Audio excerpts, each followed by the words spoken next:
ఈరోజు మా రూమ్లో నార్త్ ఇండియన్ ఫ్రెండ్ అయితే ఫ్రైడ్ రైస్ చేయడం స్టార్ట్ చేసింది. ఏం ఫ్రైడ్ రైస్ అనుకుంటున్నారే, ఎగ్ ఫ్రైడ్ రైస్ చేస్తుంది. ఏ ఫ్రైడ్ రైస్లు చేసినా ఏ వంటకం చేసినా ఆమె అయితే ఫస్ట్ ఆయిల్ వేసిన వెంటనే జీరా వేసేస్తుంది. మనం ఎట్లయితే ఆవాలు వేస్తామో ఆమె అట్లా జీలకర్ర వేస్తుంది ప్రతి దాంట్లో. ఇంకా అలా జీలకర్ర వేసేసి దాంట్లోనే ఆనియన్స్ వేసేసింది. అవి కొంచెం మగ్గడానికి ఉప్పు పసుపు వేసింది. అవి మగ్గాక కొంచెం కారం వేసింది. బాగా ఇట్లా మంచిగా కలిపేసింది.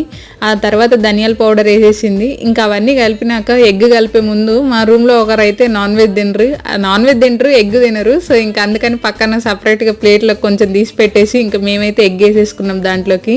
ఇంకా నార్త్ ఇండియన్ స్టైల్లో చేసేసింది. నార్త్ ఇండియన్ స్టైల్ అని కాదులేండి కానీ రూమ్లో ఉన్నవన్నీ వేసి చేసేసింది బడా. ఇంకా అలా హాస్టల్లో పెట్టిన రైస్ ఉంటుంది కదా, ఇంకా ఆ రైస్ అయితే వేసేసి అలా కలిపేసి అయితే ఫ్రైడ్ రైస్ ప్రిపేర్ చేసేసుకున్నాము.